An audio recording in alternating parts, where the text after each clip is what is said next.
بعرشہا، اور میرے ساتھیوں تم میں سے کون ایسا آدمی ہے جو اس ملکہ کا تخت لا کر میرے سامنے رکھے؟ قال عفریت من الجن، ایک بڑا دیو کہنے لگا.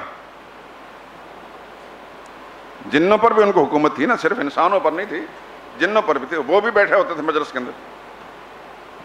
کہنے لگا انا آتی کا بھی قبل ان تقوم من مقامک، میرے آقا آپ کی مجلس برخاست ہونے سے پہلے پہلے اس کا دوسرے ملک سے تخت لا کر یہاں رکھ دوں گا. ہوئی نا مزے کی بات. حکومت ایسی ہوتی ہے،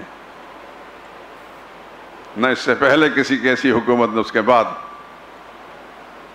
قال الذی عنده علم من الکتاب، اس دیو نے، اس جن نے کہا کہ مجلس برخاست ہونے سے پہلے پہلے لے آؤں گا. اللہ کا ایک اور بندہ بولا کہ یہ تو بڑا ٹائم ہے، پتہ نہیں مجلس برخاست گھنٹے میں ہوتی ہے 2 گھنٹے میں ہوتی ہے. اللہ نے جس کو کتاب کا علم عطا فرمایا تھا، یہ قرآن کی آیت ہے. قال الذی، کہنے لگا وہ شخص جس کے پاس کتاب کا علم تھا، انا آتی کا بھی، میرے آقا حضرت سلیمان، میں ملکہ کے تخت کو آپ کے سامنے لا کر رکھ دوں گا قبل ان یرتد الیک طرفک، آپ آنکھ بند کر کے کھولیں گے تو آپ کے سامنے ہوگا، پلک جھپکنے کی دیر میں. فلما رآہ مستقرا عنده، ایسا ہی ہوا، سلیمان علیہ السلام نے آنکھ بند کے دیکھا تو سامنے ملکہ کا تخت پڑا ہوا تھا. قال ھذا من فضل ربی، تالیاں نہیں بجائیں. حضرت سلیمان فرمایا یہ میرے رب کا فضل ہے کہ میرے ایک ساتھی کو اللہ نے اتنی صلاحیت بخشی. یہ کون تھا جو ملکہ کے تخت کو پلک جھپکنے کی دیر میں لایا؟ اس کے بارے میں لکھتے ہیں الذی عنده علم من الکتاب، اس کو اسم اعظم تھا، اور اسم اعظم یہ تھا یا حی یا قیوم.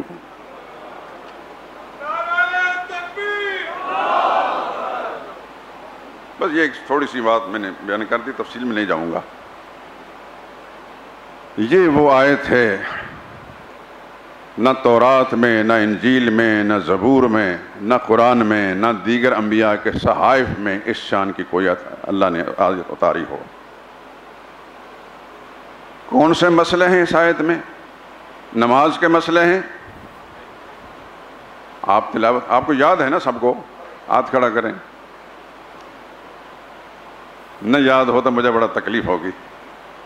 اللہ کرے کہ سب کو یاد ہو اور صحیح یاد ہو. لوگوں نے پورا قرآن یاد کر لیا بھائی.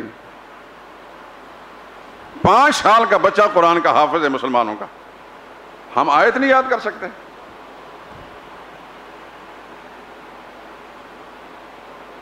دنیا بھر کے علوم اور فنون ہم نے رٹ لیے ہیں، ہم قرآن کی آیت نہیں یاد کر سکتے. ضروری حصہ قرآن کریم کا ہر مسلمان کو یاد ہونا چاہیے. چند پارے تو یاد ہونے چاہیے، کم سے کم آخری پارہ ہر مسلمان کو یاد ہونا چاہیے، اور مشہور صورتیں یاد ہونی چاہیے.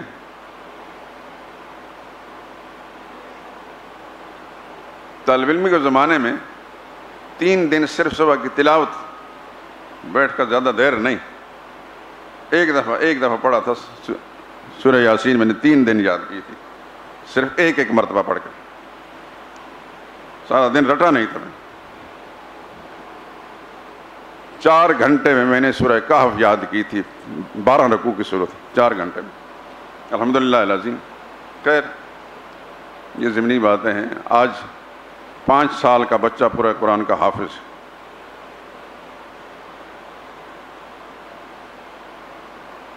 کچھ عرصہ پہلے آپ نے سوشل میڈیا پر دیکھا ہوگا کہ راول پنڈی کی کوئی خاتون ہے، انہوں نے کہا میں نے 52 دن میں قرآن کریم یاد کیا ہے. یہ قرآن کا اعجاز ہے، یہ قرآن کا اعجاز ہے. حدیث پاک میں سرور کائنات نے فرمایا لا تنقضی عجائبہ، اس کے عجائبات کبھی ختم نہیں ہوں گے، ہر زمانے میں لوگ اس کے کرشمے دیکھیں گے.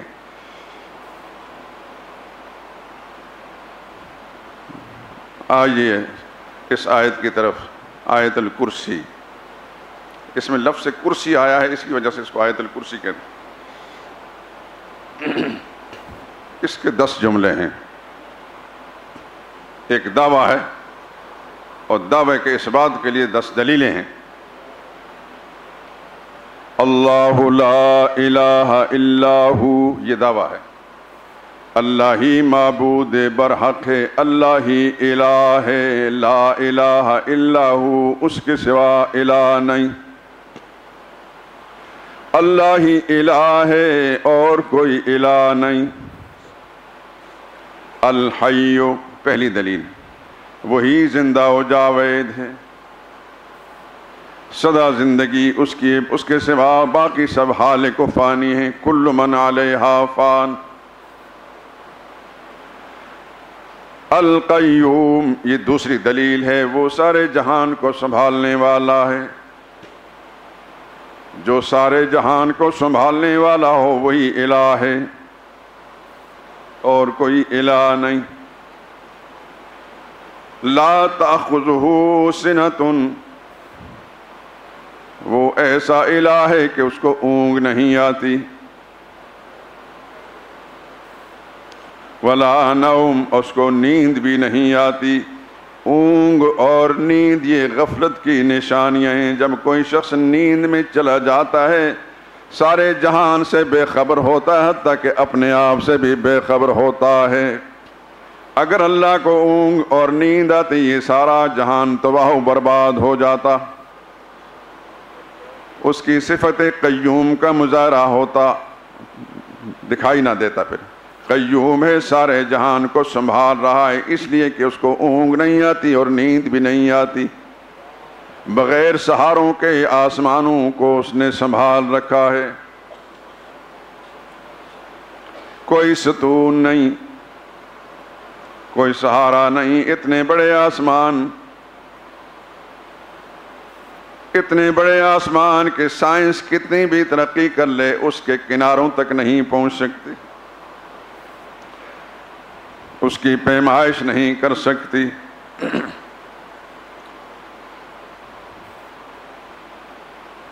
اسے اونگ نہیں آتی، نیند نہیں آتی۔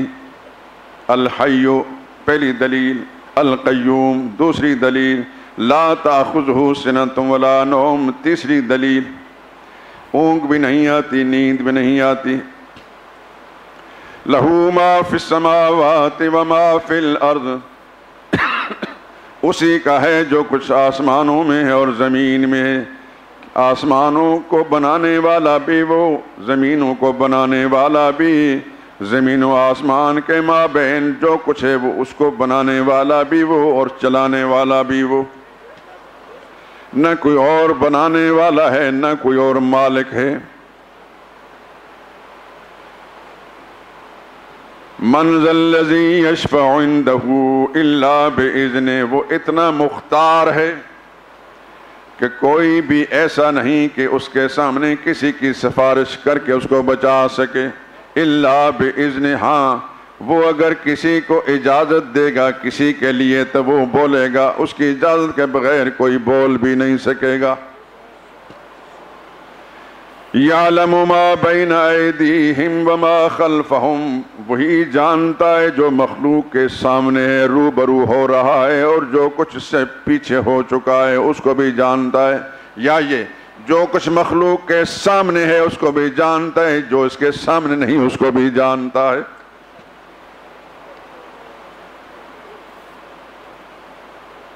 اس کے علم کا یہ حال۔ وَلَا يُحِيطُونَ بِشَيْءٍ مِّنْ عِلْمِهِ إِلَّا بِمَا شَاءَ، جتنے آسمانوں والے ہیں، جتنے زمین والے ہیں، آسمانوں والے ملائکہ کرام اور جو مخلوق بھی وہاں موجود ہے اور زمین والے انسان بھی اور غیر انسان بھی، وَلَا يُحِيطُونَ بِشَيْءٍ مِّنْ عِلْمِهِ، سب مل کر اللہ کی معلومات کا احاطہ نہیں کر سکتے،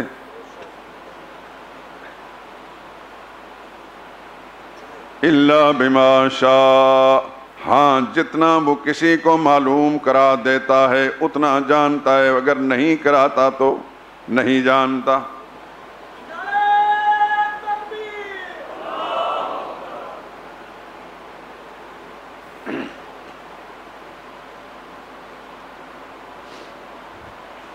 ولا يؤوده حفظهما وسع کرسیہ السماوات والارض، اس کی بادشاہت اور اس کا علم آسمان و زمین کو احاطہ کیے ہوئے ہیں، اس کی قدرت اور اس کا علم آسمان و زمین سے زیادہ وسیع ہے۔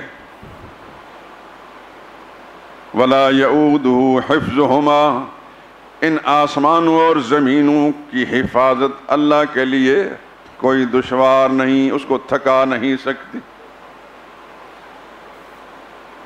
وَهُوَ الْعَلِيُّ، وہی عالی شان ہے، العظیم، عظیم الشان ہے۔ کتنے جملے ہو گئے؟ الحی ایک، القیوم دو، لا تأخذو سنۃ ولا نوم تین، لہو ما فی السماوات وما فی الارض چار، من ذا الذی یشفع عندہ الا بإذنہ پانچ، یعلم ما بین ایدیہم ما خلفہم چھ، ولا یحیطون بشیء من علمہ الا بما شاء سات، وسع کرسیہ السماوات والارض آٹھ، ولا یؤودہ حفظہما نو، وہو العلی العظیم دس۔ ایک دعویٰ کے لیے 10 دلیلیں ہیں۔ اللہ ہی الہ ہے اور کوئی الہ نہیں۔ کیوں؟ یہ بھی ہے دلیل، یہ بھی اس کے دلیل ہے، یہ بھی اس کی دلیل ہے، یہ بھی اس کی دلیل ہے۔ جس دعوے کے لیے اتنے دلائل ہوں اس سے زیادہ مضبوط دعویٰ کیا ہو سکتا ہے؟ دعویٰ کیا ہے؟ اللہ لا الہ الا ہو، اللہ ہی الہ ہے اور کوئی الہ نہیں۔ یہ الہ کیا ہے؟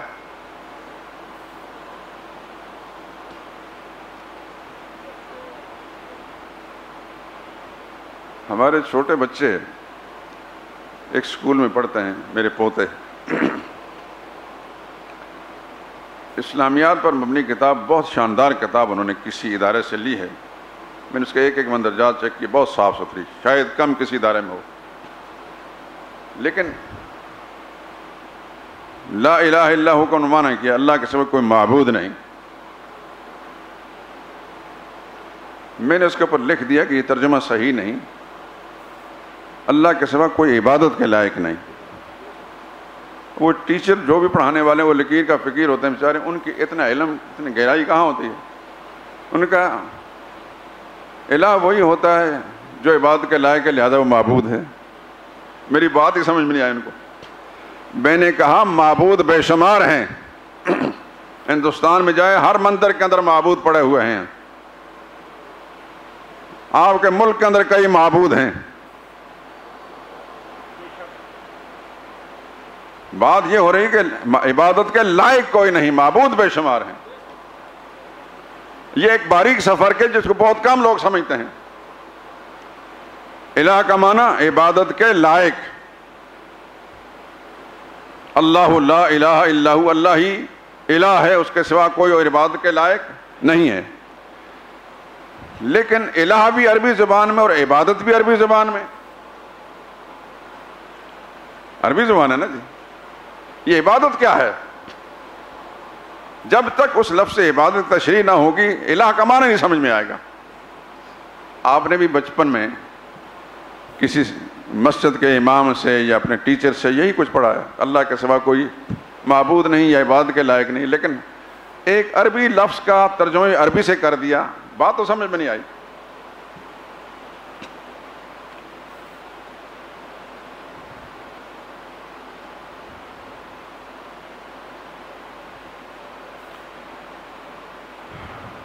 الہ کا معنی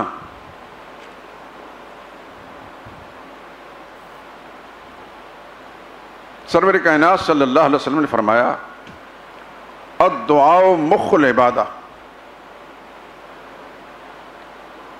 پکارنا، مانگنا، اللہ سے سوال کرنا، یہ دعا ہے، یہ عبادت کا نچوڑ ہے، اس کا مغز ہے۔ دوسری ایک حدیث کے الفاظ، الدعاء هو العبادہ، عبادت دعا ہی کا نام ہے، پکار ہی کا نام ہے۔ تو اب معنی کیا نکلا؟ اللہ لا الہ الا ہو، اللہ ہی الہ ہے، اس کے سوا کوئی اور پکار کے لائق نہیں، فریاد کے لائق نہیں، استغاثہ کے لائق نہیں۔ لفظ الہ کا معنی محمد مصطفیٰ صلی اللہ علیہ وسلم نے متعین فرمایا، میرا نہیں ہے۔ حضور نے فرمایا الدعاء هو العبادہ، عبادت پکار ہی کو کہتے ہیں۔ تو مانا یہ اللہ کے سوا کوئی اور پکار کے لائق نہیں، اللہ کے سوا کوئی اور فریاد کے لائق نہیں، استغاثے کے لائق نہیں۔ تمہاری پکاریں، تمہاری فریادیں، اس کا مرکز اور اس کا محل صرف اللہ ہی کی بارگاہ ہے، اس کے سوا کوئی اور دروازہ ایسا نہیں جس سے پکارا جائے اپنی کسی مشکل میں، کسی حاجت میں۔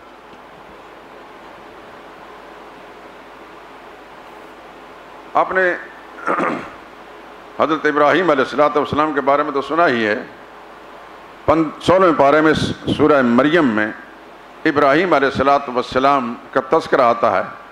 میں وہ آیتیں آپ کے سامنے پڑھتا ہوں تو آپ اندازہ کر لیں گے کہ ابراہیم علیہ السلام اپنے والد سے گفتگو کرتے ہیں۔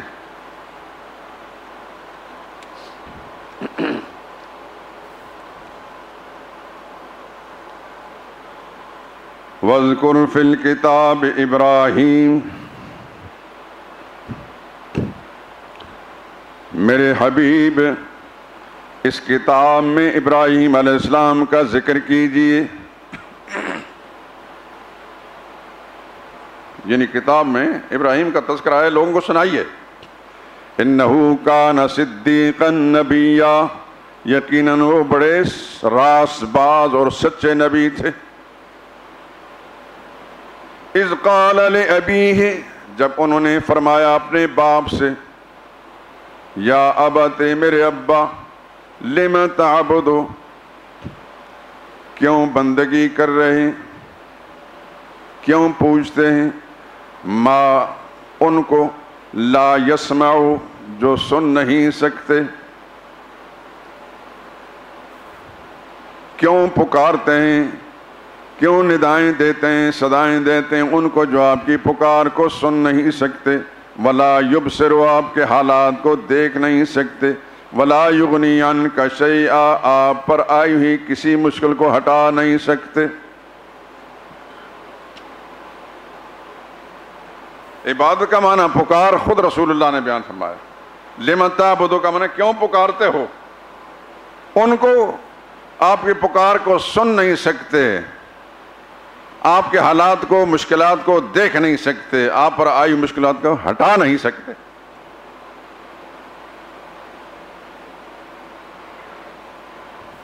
معلوم ہوا کہ پکار کے لائق کون ذات ہے؟ سوچ کر کہہ رہے ہیں یا جذبات میں؟ سوچ کر، دل کو ٹٹول کر، اپنے عقیدہ اور ایمان کو دیکھ کر، جذبات میں نہیں۔ کہ مشکل کشا کون ہے، حاجت روا کون ہے، فریادیں سننے والا کون ہے، پکاریں سننے والا کون ہے، مشکلیں ہٹانے والا کون ہے؟ اللہ ہی ہے۔ یہی معنی ہے اللہ لا الہ ہے، وہ اللہ ہی کی ذات ہے، اس کے سوا کوئی اور الہ نہیں، یعنی حاجت روا نہیں، مشکل کشا نہیں، پکاریں سننے والا نہیں، فریادیں سننے والا نہیں، مشکلیں ہٹانے والا نہیں۔ یہ مسئلہ ہے اس آیہ مبارکہ میں، اس لیے یہ ساری آسمانی کتابوں کی سب سے افضل آیت۔ ایک بات پوچھتا ہوں، عبادت جتنی بھی آپ کرتے ہیں اللہ کی توفیق سے، اس کی قسمت معلوم ہے۔ مثلا نماز ایک عبادت ہے، روزہ ایک عبادت ہے، زکوٰۃ ایک عبادت ہے، صدقہ و خیرات عبادت ہے، قربانی عبادت ہے، طواف اور اعتکاف عبادت ہے، حج اور عمرہ عبادت ہے۔ یہ ساری عبادتیں ہیں۔ ذکر و اذکار، تسبیح و تحمید عبادت ہے۔ یہ ساری عبادتیں ہیں۔ یہ بتائیے کہ آیت الکرسی میں نماز کا ذکر ہے، روزے کا ذکر ہے، زکوٰۃ کا ذکر ہے، طواف کا ذکر ہے، اعتکاف کا ذکر ہے، حج اور قربانی کا ذکر ہے، نظر و نیاز کا ذکر ہے؟ کوئی بھی نہیں. ساری باتیں جو ہیں وہ اس کے اندر نہیں. اس کے باوجود ساری آیتوں سے زیادہ افضل یہ ہے.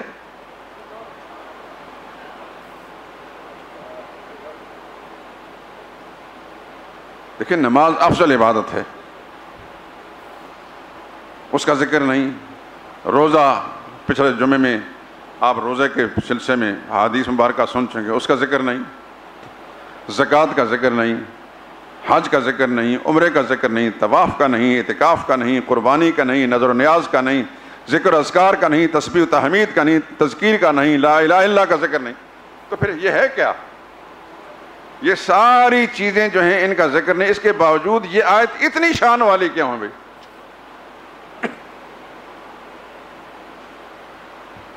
بس ایک نقطے پر توجہ اپنی مرکوز رکھیے. اس لیے اس آیت کریمہ کی اتنی بڑی شان ہے کہ اس میں دین اسلام کا سب سے بڑا مسئلہ بیان ہوا ہے. اپنے دل کی تختی پر لکھ جائیں، اور میں رب کعبہ کی قسم کھا کر کہتا ہوں اگر یہ بات سمجھ میں آ گئی جو اس آیت کریمہ نے بیان کی ہے، تو آپ کے پاس ٹنوں کے حساب سے گناہ بھی اگر ہوں گے، اس آیت کریمہ اور اس عقیدے کی برکت سے اللہ پاک سیدھے جنت میں بھیجیں گے آپ کو.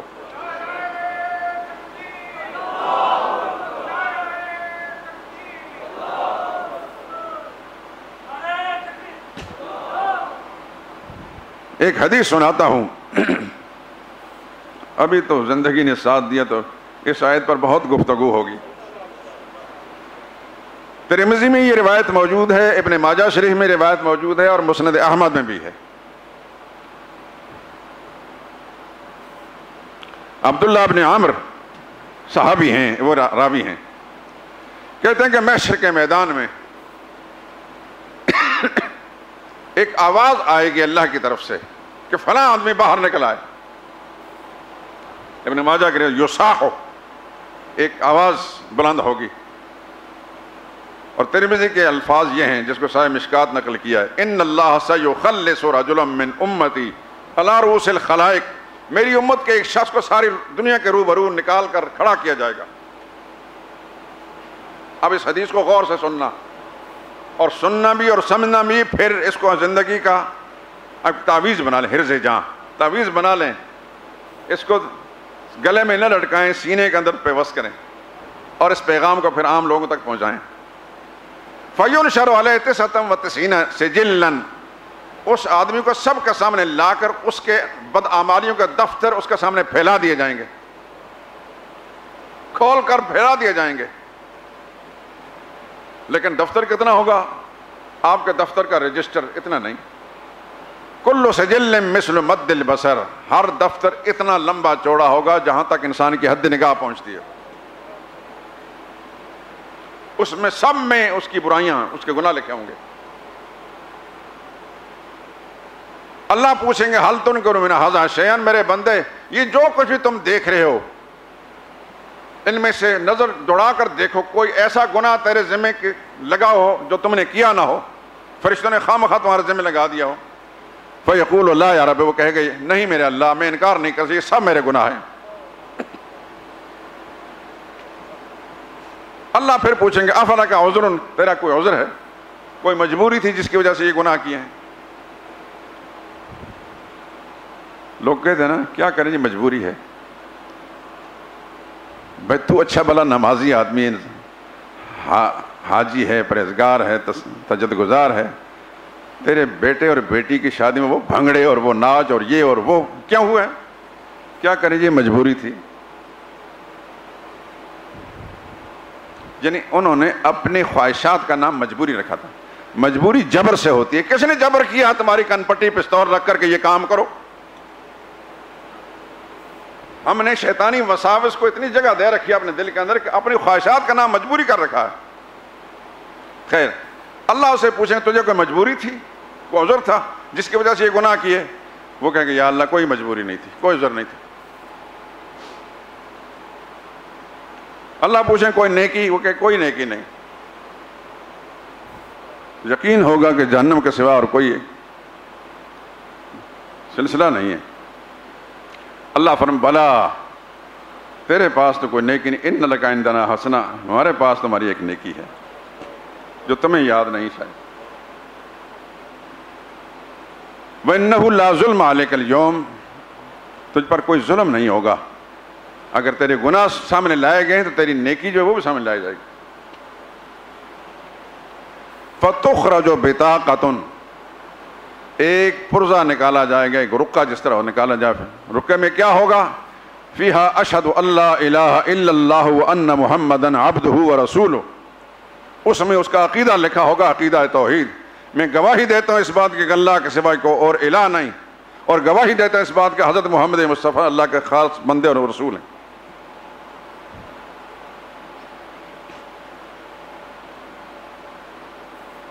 اللہ فرمائیں گے ملائکہ کرام کو تجھ پر ظلم نہیں ہوگا، یہ بھی تولا جائے گا۔ وہ بندہ حیران ہو کر گیا ہے، یا رب ما هذه البطاقہ ما هذه السجلات، اس ایک پرزے کی کیا ویلیو ہے ان لمبے چوڑے دفتروں کے مقابلے میں۔ فتوضع السجلات، میزان عمل قائم کی جائے گی،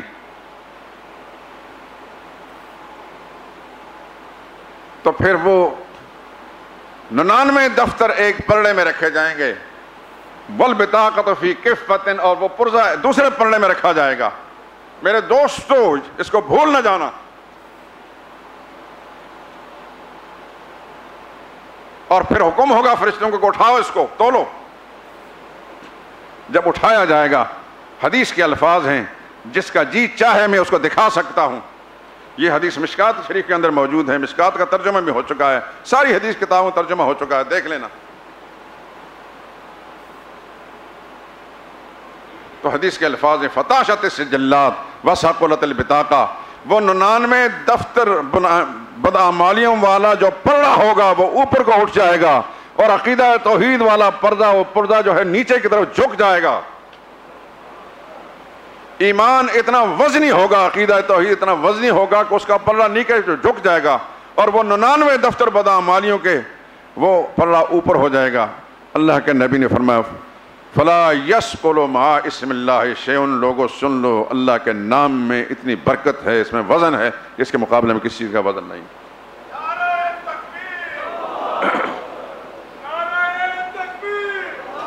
عقیدے کو سنبھال کر رکھنا، لیکن پہلے کسی سے عقیدہ سمجھنا بھی، جس کو سمجھ میں آیا ہے اس سے سمجھنا۔ دوستوں مسجدیں یہاں ہزاروں ہیں، ہر مسجد میں اس وقت کوئی نہ کوئی لگا ہوگا، لیکن میں یہ کیوں بات کرتا ہوں آپ کے سامنے؟ میں نے بھی اللہ کے سامنے جانا ہے اور آپ نے بھی جانا ہے۔ مجھ سے اللہ یہ پوچھیں گے کہ ان لوگوں کے عقیدے خراب تھے، تو نے کیوں عقیدے کی درستی کی بات نہیں کی؟ اور آپ یہ کہیں گے یا اللہ ہم نے تو اپنا ٹائم دیا تھا، پورا گھنٹہ دیا تھا اس مسجد کے امام کو، یہ کچھ بولتا تھا، جو کسی نے کہا ہم نے اس پر عمل کیا۔ اگر کسی نے خالص اللہ کی توحید کا مسئلہ، عقیدہ اور ایمان کی صحت اور درست کا مسئلہ بیان کیا، مسلمان کا عقیدہ ٹھیک ہو جائے گا، وہ خدا کے سامنے سرخرو ہو کر جائے گا۔ اگر ادھر ادھر کی باتیں کی، اس نے جعلی قصے اور جھوٹی کہانیاں بیان کی، لوگوں کا عقیدہ خراب ہوگا، وہ مولوی، وہ امام، وہ مبلغ خدا کے عذاب میں گرفتار تو ہوگا ہی، لیکن جن لوگوں نے اس غلط آدمی کی بات سنی وہ بھی خدا کے عذاب میں گرفتار ہوں گے۔ میری مجبوری یہ ہے، میں نے آپ سے واہ نہیں لینی، پتہ نہیں کتنے لوگ مجھے برا کہتے ہیں اور کہیں گے بھی، لیکن مجھے اس کی کوئی پرواہ نہیں،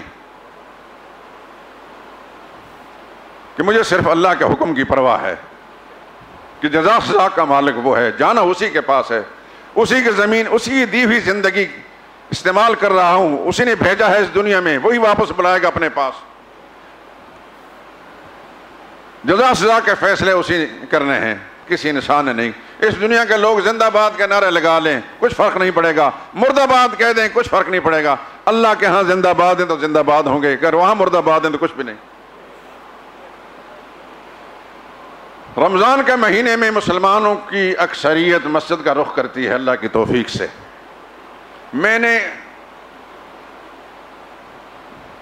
پہلے رمضان سے جب یہاں آیا تھا، آج 43واں یا 44واں رمضان شروع ہو رہا ہے، میں نے کوئی رمضان قضا نہیں کیا، میں نے اللہ کی توحید کے مسئلے کے لیے اس کو وقف کیا ہے کہ مسلمانوں کی اکثریت مسجد میں آتی ہے تو ان کے کانوں تک آواز پہنچ جائے۔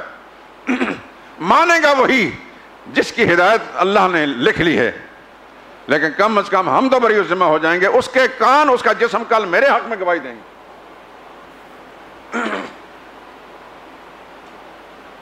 قرآن ہے شاہد علیہم سمعہم، اس انسان کے خلاف اس کے کان گواہی دیں گے، وابصارہم، اس کی آنکھیں گواہی دیں گی، وجلودہم، اس کی کھال گواہی دے گی، اس کے ہاتھ گواہی دیں گے، اس کے پیر گواہی دیں گے۔ گواہی لینی ہے، یہ سرکاری گواہ ہیں، پروردگار عالم سے گواہی لیں گے کہ بندہ کیا کرتا رہا، کس کی بات سنی ہے، کس کی بات نہیں سنی، کس کی بات کو مانا ہے، کس کو نہیں مانا۔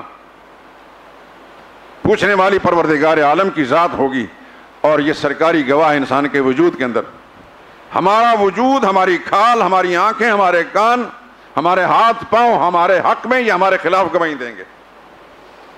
یہ سن لیں اچھی طرح، یہ بات قرآن میں لکھی ہے۔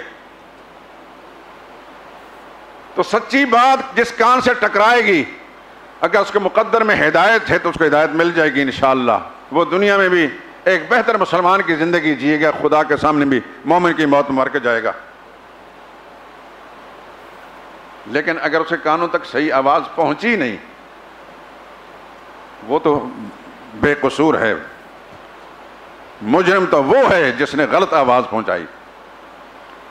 علماء کا مقام اللہ کے نزدیک بہت اونچا ہے، لیکن جنہوں نے اپنی ذمہ داری کو سمجھا اور پورا کیا، جن کو علماء حق کہتے ہیں، اور جس مولوی نے، جس مبلغ نے، جس عالم نے اپنی ذمہ داری کو سمجھا نہیں، پورا نہیں کیا، دنیا کا مال بٹورتا رہا، لوگوں کی واہ واہ لیتا رہا،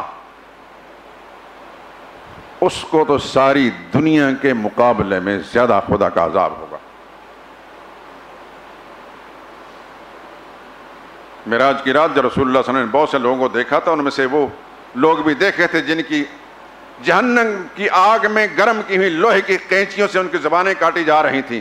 پوچھا گیا کون ہے؟ فرمایا آپ کی امت کے وہ غلط مبلغ ہیں، وہ غلط مولوی ہیں جو غلط مسئلے لوگوں کو بتا بتا کے گمراہ کیا کرتے تھے، آج اس عذاب کے اندر گرفتار ہیں۔ اس کا نمونہ دیکھ لیں۔ اس لیے اللہ کے نبی نے فرمایا بہترین مخلوق بھی علماء کی ہے، بدترین مخلوق بھی علماء کی ہے۔ میں اس موقع سے فائدہ اٹھاتے ہوئے مسلمانوں تک یہ بات پہنچانا چاہتا ہوں اللہ کی کتاب سے کہ مسلمانوں کا عقیدہ اور ایمان درست ہو جائے۔ جو مرضی فتوے لگاؤ بھائی، ابلیس ابھی زندہ ہے، وہ وسوسہ دیتا ہے ہر انسان کو، یہ مولوی وہابی ہے، بڑا آسان سا فتویٰ ہے، 40 50 60 سال سے یا 100 سال سے اس بر صغیر میں گونج رہا ہے۔ کسی کو دین سے برگشتہ کرنا ہو تو کہتے یہ وہابی ہے، بھائی بات ہی نہ سنو۔ قوم کی جہالت کا یہ عالم ہے کہ محلے میں کوئی ہندو ہے، کوئی سکھ ہے، کوئی عیسائی ہے، دکاندار ہے، اس سے سودا لیتے ہیں، لیکن اگر کسی چکر باز نے، شعبدہ باز نے کہہ دیا کہ یہ وہابی ہو گیا ہے تو پھر اس سے سودا لینا بند کر دیں گے۔ وہ جب تک ہندو تھا اس وقت برا نہیں لگتا تھا، جب وہابی ہو گیا تو برا لگتا ہے۔ پاکستان بننے سے پہلے ریاستیں تھیں، جیسے ریاست دیر، چترال، ریاست دربند، ایک ہری پور سے اوپر، تربیلا ڈیم سے اوپر ایک ریاست دربند، وہاں کے جو والی تھے ان کے ایک امام صاحب تھے، تو امام صاحب ایک ہندو سے، اس زمانے میں ہندو ہوتے تھے، ان سے سودا لیا کرتے تھے، تو وہ ریاست کے والی جو ہے کہیں چلے گئے، تنخواہ ان کی نہ ملی ان کو، وہ کافی قرضہ ہو گیا۔ ہندو نے پیسے کو تقاضا کیا، اس نے کہا ابھی والی آئے نہیں، نواب صاحب آئے نہیں، آئیں گے تو آپ کو دیں۔ اس نے سودا بند کر دیا۔ اب پریشان ہوئے، اس نے کہا پتہ نہیں کیا اس کو سوچی، اس نے کہا جی لوگوں دیکھو یہ جو فلاں سنگھ ہے نا یہ وہابی ہو گیا۔ لوگوں نے اس کی دکان پر جانا چھوڑ دیا۔ جب تک وہ ہندو تھا اس وقت تک سودا لیتے تھے، جب وہابی ہوا تو سودا لینا بند کر دیا۔ اس نے دیکھا کہ میرے معروف کسٹمر روزانہ کے آ نہیں رہے، کسی نے بتایا کہ جناب مولوی صاحب نے بتا دیا کہ یہ وہابی ہو گیا، کہنے لگا میں اگلے پیسے سارے معاف کرتا ہوں، خدا کے لیے میری وہابیت کا فتویٰ ختم کریں، مجھے ہندو ہی رہنے دیں۔ چنانچہ وابد ختم فتویٰ ہٹا تو پھر مطلب لوگوں سے سودا لینے لگ گئے. اس قوم کی حالت تو یہ ہے. مجھے جو مرضی کہہ لو بھائی، میری درخواست یہ ہے کہ مسئلہ سن لو. مجھے کوئی آدمی اچھا نہ کہے، گالیاں دو، برا بھلا کہو، کچھ بھی کہو، لیکن خدا کے لیے اللہ کا قرآن سن لو. میں اچھا تب ہوں گا کہ خدا کے ہاں قبولیت ہو گئی. آپ واہ بھی کریں گے لیکن اچھا نہیں ہو سکتا جب تک اللہ کے ہاں قبولیت نہیں. اللہ سے دعا کریں کہ پروردگار عالم یہ جو ہم نے پروگرام شروع کیا، اللہ اپنی رحمت کے ساتھ اس کو پائے تکمیل تک پہنچانے کی توفیق دے اور مسلمان بھائیوں کے عقیدوں کو درست فرما دے. یہ ہر سال رمضان کے مہینے سے پہلے ہم کچھ ایک سحر افطار کا کیلنڈر شائع کرتے ہیں، وہ اس دفعہ بھی انشاءاللہ آپ کو ملیں گے اور آپ حضرات باہر سے لے لیں. احکام رمضان کا ایک پمفلٹ ہم نے لکھا ہے، بہت سارے مسائل رمضان کے لوگوں کو معلوم نہیں ہوتے، وہ بھی آپ کو ملیں گے. یہ سب چیزیں فری ہوں گی. ایک پرچے ہیں جے بی سائز کے جس میں تراویح کی دعا صحیح معنی میں جو ہے، آپ حضرات کو غلط یاد ہے، صحیح دعا ہے، اس کو یاد کر لینا. اس کے علاوہ کچھ ایک دوسرا پرچہ ہے، اس کے اندر افطار اور دوسری دعائیں موجود ہیں. اس سال یہ ایک تھوڑا سا کتابچہ پرانے زمانے کی میری کوئی تقریر تھی جو گم ہو چکی تھی، مجھے اچانک آزم ملی تو میں نے اس کو شائع کر دیا. عقیدہ توحید کی اہمیت، اور ہمارے کچھ دوستوں نے بڑی تیزی کے ساتھ اس کو شائع کر کے آج لے آئے ہیں. آپ حضرات لے لیں، یہ ساری چیزیں فری ملیں گی. اس کو پڑھیں اور اپنے بھٹکے ہوئے دوستوں کو دکھائیں، شاید کہ اس کا عقیدہ ٹھیک ہو جائے. اللہ تعالیٰ ہمیں توفیق نصیب فرمائے.